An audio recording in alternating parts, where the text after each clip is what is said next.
جب شہر کی تعمیر سے فارغ ہو گئے تو مسجد کی تعمیر شروع کی۔ جنوں کو چند حصوں میں تقسیم کیا۔ ایک گروہ کو کانوں سے معدنیات اور زر و جواہر نکالنے پر مامور کیا، دوسرے گروہ کو سمندر سے لال و جواہر برآمد کرنے پر مامور کیا، اور ایک گروہ کو مشک و عنبر اور تمام خوشبوئیں فراہم کرنے پر لگا دیا۔ اس سے حضرت سلیمان علیہ السلام کو اس قدر مال و متاحات آیا کہ اللہ تعالیٰ کے سوا کسی کو اندازہ نہیں۔ پھر ہنرمندوں کو حکم دیا کہ ان پتھروں کو تراش کر تختیوں کی صورت میں گھڑ دیں۔ حضرت سلیمان علیہ السلام پر اللہ کے انعامات میں سے ایک انعام یہ بھی تھا کہ اکثر بنی آدم کے علاوہ جنات، شیاطین، حتیٰ کہ پرندے اور چوپائے بھی مسخر کر کے انہیں دے دیے گئے تھے۔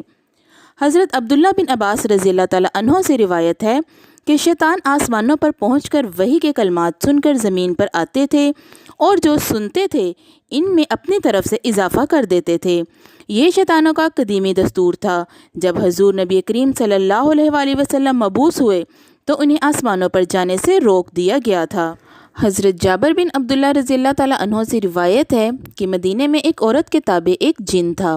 ایک روز وہ جن پرندے کی صورت میں مکان کی دیوار پر آ کر بیٹھ گیا۔ اس عورت نے جن سے کہا اتر آؤ۔ جن نے انکار کر دیا اور کہا کہ مکہ میں ایک نبی مبعوث ہوا ہے جس نے زنا کو حرام قرار دے دیا ہے اور ہمیں یہاں ٹھہرنے سے منع کر دیا ہے۔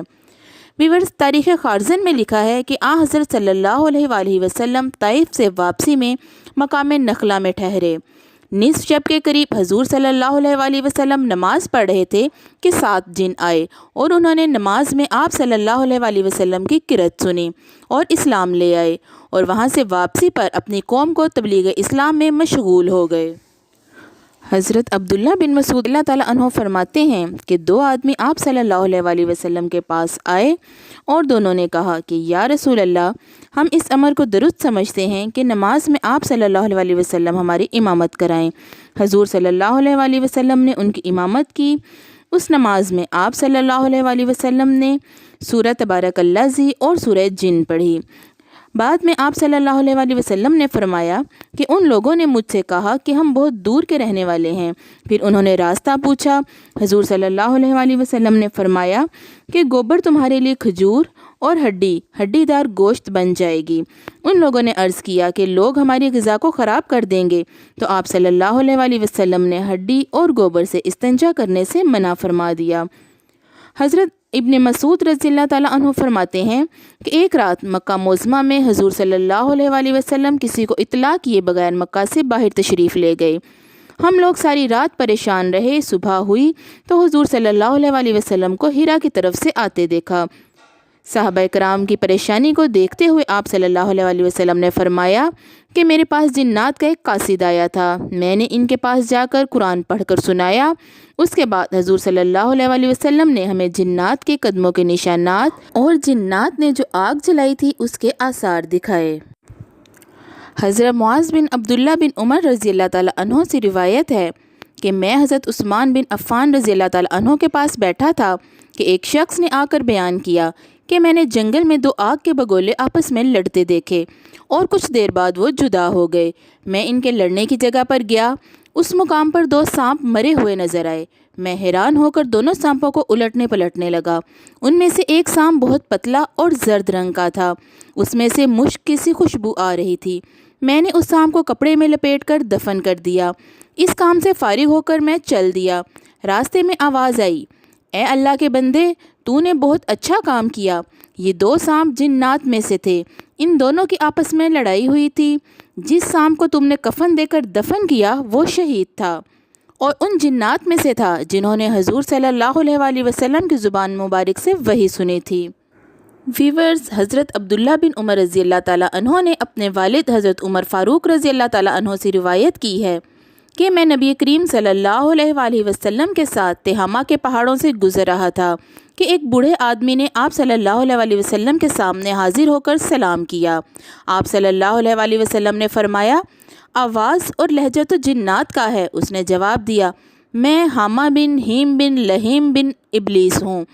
اس وقت میری عمر 403 سال تھی اس زمانے میں میں لوگوں کی باتیں سنتا، لوگوں کو خراب کرتا اور لوگوں کو برائی کی ترغیب دیتا تھا۔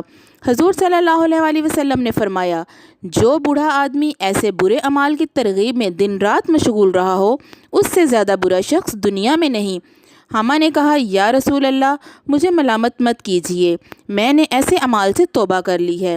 حضرت نوح علیہ السلام کے زمانے میں 20 مسلمانوں کے ساتھ مسجد میں رہتا تھا۔ حضرت نوح علیہ السلام نے اپنی قوم کے لیے بد دعا کی تھی تو میں نے ان کو بہت منع کیا تھا، جس پر وہ خود بھی بہت روئے اور مجھے بھی بری طرح رلایا۔ میں نے حضرت نوح علیہ السلام سے کہا تھا کہ حابیل ابن آدم کی جماعت کا ایک فرد میں ہی تھا، اللہ تعالیٰ سے معافی کا طلبگار ہوں، کیا میری توبہ اللہ تعالیٰ قبول فرمائے گا؟ حضرت نوح علیہ السلام نے فرمایا، اللہ تعالیٰ غفور و رحیم ہے، تو اٹھ، وضو کر اور 2 سجدے کر۔ حضرت نوح علیہ السلام کی بات پر عمل کیا۔ ابھی سجدے سے میں نے سر نہیں اٹھایا تھا کہ حضرت نوح علیہ السلام نے فرمایا، سر سجدے سے اٹھا، تیری توبہ قبول ہو گئی ہے۔ میں 1 سال تک سجدے میں پڑا رہا۔ جو لوگ حضرت ہود علیہ السلام پر ایمان لائے تھے، ان کے ساتھ بھی میں رہا تھا۔ میں حضرت یعقوب کی زیارت کے لیے جایا کرتا تھا اور حضرت یوسف علیہ السلام کے ساتھ مکان امین میں بھی تھا۔ میں حضرت الیاس علیہ السلام سے ملتا ہوں۔ میں نے حضرت موسیٰ علیہ السلام کو بھی دیکھا ہے۔ انہوں نے مجھے تورات کی تعلیم دی اور مجھ سے کہا کہ جب تو حضرت عیسیٰ علیہ السلام سے ملاقات کرے تو میرا ان کو سلام کہنا۔ میں نے حضرت موسیٰ علیہ السلام کا سلام حضرت عیسیٰ علیہ السلام کو پہنچایا۔ حضرت عیسیٰ علیہ السلام نے مجھ سے کہا تھا کہ اگر تو حضرت محمد صلی اللہ علیہ وسلم سے ملے تو میرا سلام ان تک پہنچا دینا۔ حضور صلی اللہ علیہ وسلم یہ سن کر رو پڑے اور فرمایا، عیسیٰ پر سلام پہنچتا رہے جب تک یہ دنیا قائم رہے۔ اے حما، تم پر بھی سلام ہو، تم نے امانت ادا کی۔ حما نے کہا، یا رسول اللہ صلی اللہ علیہ وسلم، حضرت موسیٰ علیہ السلام نے مجھے تورات کی تعلیم دی تھی، آپ صلی اللہ علیہ وسلم بھی مجھے تعلیم فرمائیں۔ حضور صلی اللہ علیہ وسلم نے حما کو سورہ واقعہ، سورہ مرسلات، معوذتین اور سورہ اخلاص کی تعلیم فرمائی اور فرمایا، اے حما، جب تجھے کوئی حاجت ہو تو ہمارے پاس پیش کرنا اور ہم سے ملتے رہنا۔ ویورز، بہت حد تک انسان سے مشابہت رکھنے والی یہ مخلوق ہر جگہ پائی جاتی ہے، لیکن آدھی رات میں ان کی سرگرمیاں عروج پر ہوتی ہیں۔ وہ اپنی شادیوں یا دیگر اجتماع کھنڈرات، قبرستان، غاروں، تالاب وغیرہ میں برپا کرتے ہیں۔ البتہ صحراؤں، کنووں اور درختوں کے نیچے بھی پائے جاتے ہیں، اور راتوں کو مختلف گھروں میں کھیل تماشے اور گھومنے پھرنے میں مشغول رہتے ہیں، اور اکثر سوئے ہوئے افراد کی چارپائیوں کے سامنے سے بھی گزرتے ہیں۔ ویورز، کتاب الاخبار میں لکھا ہے کہ ایک زاہد انسان تھا جس کی ایک مومن جن کے ساتھ دوستی اور الفت ہو گئی۔ وہ زاہد انسان کہتے ہیں کہ ایک روز میں مسجد میں لوگوں کے ہمراہ صفوں کے درمیان بیٹھا تھا کہ میرا وہی دوست جن مجھ پر ظاہر ہوا اور کہنے لگا، لوگ جو مسجد میں بیٹھے ہیں ان کو کس حالت میں دیکھتے ہو؟ میں نے کہا، میں دیکھ رہا ہوں کہ ان میں سے کچھ سوئے ہوئے ہیں اور کچھ بیدار ہیں۔ اس نے کہا، ان کے سروں پر کیا چیز دیکھتے ہو؟ میں نے کہا، میں تو کوئی چیز نہیں دیکھتا۔ اس نے اپنے ہاتھوں سے میری آنکھوں کو ملا اور پھر کہا، اب دیکھو۔ جو ہی میں نے دیکھا کہ ہر ایک کے سر پر ایک کوا بیٹھا ہے، لیکن بعض ان لوگوں کی آنکھوں کو اپنے پروں سے ڈھانپ لیتے ہیں۔ میں نے جن سے پوچھا کہ یہ پرندے کیا ہیں؟ میرے جن دوست نے کہا کہ یہ کوے شیطان ہیں جو ان کے سروں پر بیٹھے ہوئے ہیں۔ یہ جو ہی اللہ کی یاد سے غافل ہوتے ہیں، ان کی آنکھوں کے سامنے اپنے پروں کو رکھ کر ڈھانپ لیتے ہیں۔ حضرت عبداللہ بن عمر رضی اللہ تعالیٰ عنہ کا فرمان ہے کہ جنات کی پیدائش انسان سے 2000 سال پہلے ہوئی تھی۔ حضرت ابن عباس رضی اللہ تعالیٰ عنہ سے روایت ہے کہ اللہ تعالیٰ نے جنوں کے باپ سومیا کو پیدا کیا اور اس سے سوال کیا، تم کیا چاہتے ہو؟ اس نے جواب دیا، میں چاہتا ہوں کہ ہم لوگوں کو دیکھیں مگر لوگ ہمیں نہ دیکھ سکیں۔ اللہ تعالیٰ نے ان کی یہ خواہش پوری کر دی۔ اللہ تعالیٰ نے پھر پوچھا، اور تمہاری کیا خواہش ہے؟ انہوں نے عرض کیا، ہمیں زمین میں دفن کیا جائے اور ہم بوڑھے ہونے کے بعد پھر جوان ہو جائیں۔ پس اللہ تعالیٰ نے ان کی یہ خواہشیں پوری کر دیں۔ جنات مرتے ہیں تو زمین میں دفن کر دیے جاتے ہیں، اور ان میں کوئی بوڑھا اس وقت تک نہیں مرتا جب تک دوبارہ جوان نہ ہو جائے۔ ویورز، حقیقت یہ ہے کہ فرشتوں اور انسانوں کی دنیا کے علاوہ ایک تیسری دنیا اور ہے، اور وہ ہے جنات کی دنیا۔ جنات بھی ہم انسانوں کی طرح سوچتے، سمجھتے، شریعت کو مانتے اور نیکی بدی پر بھی کاربند ہیں۔ جنات کی دنیا کا اس سے زیادہ ثبوت کیا ہوگا کہ قرآن پاک میں متعدد مقامات پر ان کا ذکر آتا ہے، اور ایک مکمل سورت سورہ جن ان سے منسوب ہے۔ اس میں کوئی شک نہیں کہ انسان جنات کو نہیں دیکھ سکتا، مگر جنہیں اللہ قدرت عطا کرتا ہے اور مخصوص علم رکھتے ہیں وہ دیکھ سکتے ہیں۔ بعض جانور بھی ایسے ہیں جو ان کو دیکھ سکتے ہیں۔ مسند احمد ابو داؤد میں روایت ہے، اگر تم رات کو گدھے یا کتے کی آواز سنو تو اللہ کے ذریعے شیطان سے پناہ مانگو، اس لیے کہ گدھے اور کتے ایسی چیزیں دیکھتے ہیں جن کو تم نہیں دیکھ سکتے۔ ویورز، جدید سائنس بھی اس بات کی تصدیق کرتی ہے کہ بعض جانداروں میں ایسی چیزیں دیکھنے کی صلاحیت ہوتی ہے جن کو ہم نہیں دیکھ سکتے۔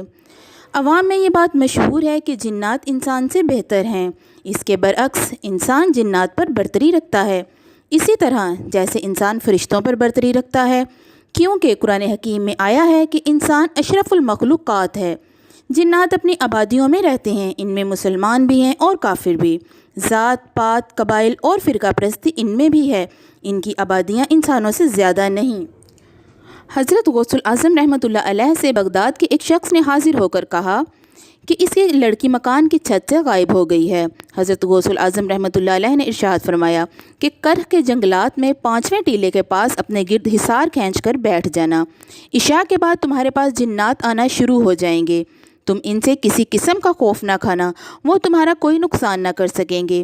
صبح کے وقت تمہارے پاس جنات کا بادشاہ آئے گا اور تم سے سوال کرے گا، اس وقت تم یہ کہہ دینا کہ پیر عبد القادر رحمۃ اللہ علیہ نے بھیجا ہے، اور یہ کہ میری لڑکی مکان کی چھت سے غائب ہو گئی ہے۔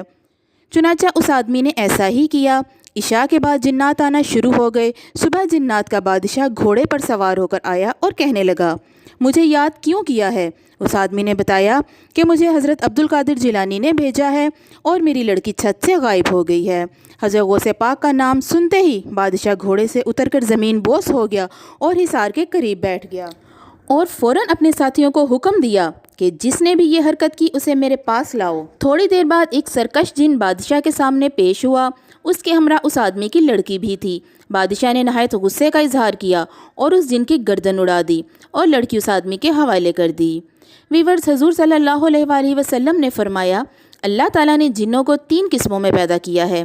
ایک وہ قسم ہے جو حشرات الارض کی صورت میں ہوتے ہیں، دوسری قسم وہ ہے جو ہوا میں ہوا کی طرح رہتے ہیں، اور تیسری قسم جنات کی بنی آدم جیسی ہے۔